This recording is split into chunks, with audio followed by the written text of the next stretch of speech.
Magandang araw po mga kapatid. Ito po muli ang inyong lingkod na si Felix More TV ay mayroon uli ngayong ihandog para sa inyo isang panibagong bidyong ating gagawin.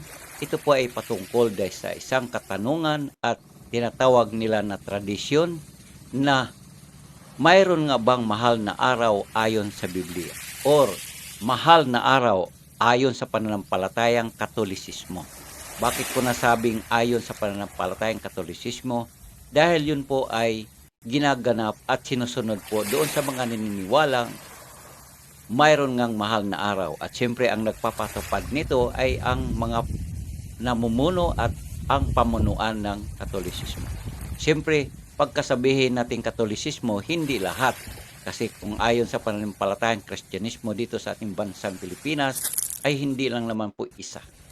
Gaya ng isang halimbawa na kung mayroong pananampalatayang Islam at gumagawa sila at sabi nga nila Ramadan, siyempre ang sumusunod noon ay yung mga may pananampalatayang Islam. So anong ibig ko sabihin? Alamin natin, mayroon nga ba ayon sa Biblia na mahal na araw? Siyempre dahil dito, kukuha tayo ng resource person at yan po ay sa katauhan ni Brother Eli. Brother Eli, mayroon nga bang mahal na araw ayon sa Biblia? Mga kabayan, upang tayo hindi na magtagal, atin pong alamin mula kay Brother Eli. Sa Biblia, wala namang mahal na araw. Wala naman nung salitang mahal na araw.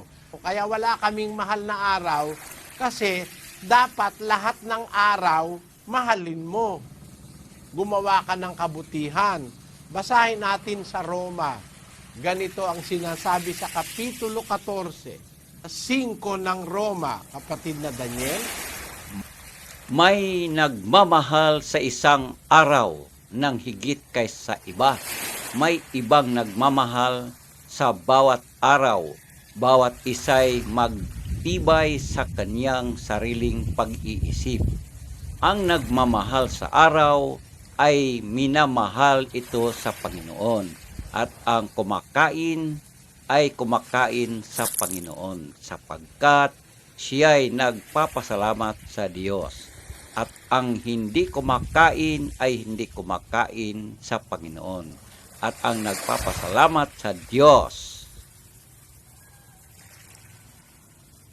Araw, higit kaysa iba. May ibang nagmamahal sa bawat araw. Ayun. Kaya, depende na yun sa nagmamahal. Bawa, minamahal mo yung araw, nagiging mahal yung araw para sa'yo. So nangangahulugan, Brother Eli, na wala nga namang nakasulat or gawain ng mga unang Kristiyano tungkol nga sa sinasabing mahal na araw. Yun po ay ayon lang marahil sa mga nanampalatayang nasa pangkat ng Katolisismo. So therefore mga kababayan, ayon sa ating resource person ay walang mahal na araw ayon sa Biblia. Pero mayroon pang ipagpatuloy na paliwanag tungkol dito. Mahal yung araw sa'yo. Ang mahal niya isang araw higit sa iba. Meron naman, mahal niya lahat ng araw. Alam mo kapatid, kung sa Biblia natin kukunin, sa diwa ng Kristyanismo, araw-araw dapat maging mahal na araw sa atin eh. Basahin natin ang 9:23 ng Lucas. At sinabi niya sa lahat, kung ang sino mang tao ay ibig sumunod sa akin, ay tumanggi sa kanyang sarili at pasanin sa araw-araw ang kanyang krus at sumunod sa akin. Araw-araw. Ang krus na yan, pinapasan yan araw-araw. Hindi naman tuwing mahal na araw. Yang krus na yan, hindi literal na krus. Dahil paano ka magpapasan ng krus araw-araw kung yan ay material na krus? Pwede bang papasok ka sa Ayala Abi, sanin mo? Ayan ang dapat nating makita kapatid. Hindi literal na krus yan. Yan ay larawan ng responsibilidad ng isang Kristiyano. Susunod ka kay Kristo, papasanin mo yung responsibilidad mo araw-araw. So sa madalit sabi, Brother Eli, hindi tamang gawain ayon sa pananampalatayang Kristyanismo or ayon sa Biblia na ang mga tao tuwing tinatawag na mahal na araw ay nagpipinitensya, gumagawa ng kahoy, krus na kahoy at nagpapapako ang ilan. So ito'y hindi sinasangayunan ayon sa Biblia. So mga kababayan, kung wala sa Biblia, wag naman po sana nating gawin dahil yun pa'y labag ayon po sa kalooban ng Panginoon. Kung mayroon din naman tayong mababasa or nakasulat na yun po ay dapat ninyong gawin na magpapapako literally sa cross at magpipinitensya at sadyang sugatan ang ating mga balat upang mayroong lumalabas na dugo at makita ng maraming tao na talagang dumudugo na yung ating laman, ay kung wala din naman sa Biblia, ay wag naman nating gawin.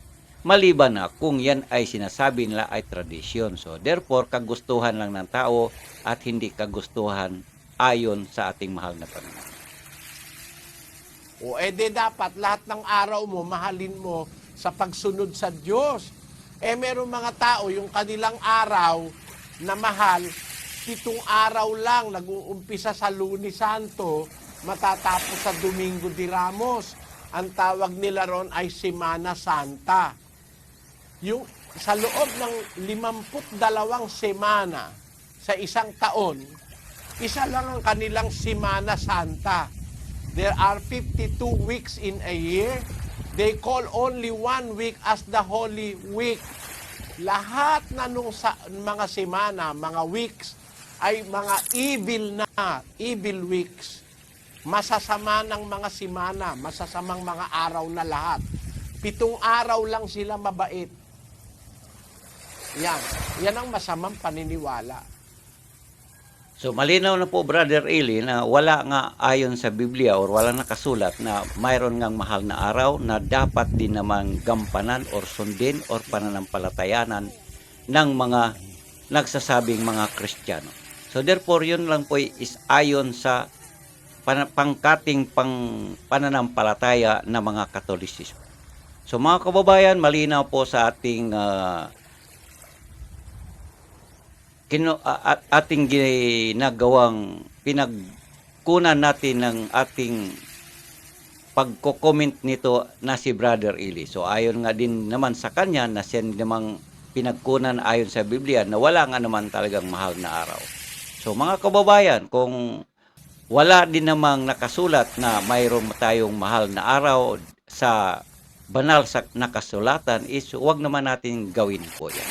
Anyway, may kanya-kanya tayo pong pananampalataya o paniniwala. So, igalang na lang natin mga kababayan kung yun naman po ay hindi natin sila pananampalataya. Respeto lang po ang sabi nga nila. So, mga kababayan, kung yun lang din naman po ang ating paksa na pag-usapan sa video na ito, hanggang dito na lang po ang ating pagpapaliwanag.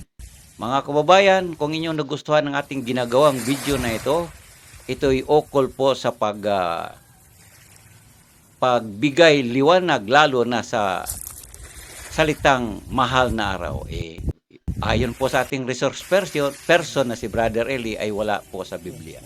So kung ano pa man yan, siyempre kung wala, di igalang po natin kung ano naman ang nakasulat. Hanggang dito na lang po mga kababayan. Ingat. God bless us all mga kabayan. Hanggang sa muli tayo po'y magkita-kita. Maraming salamat. Bye-bye.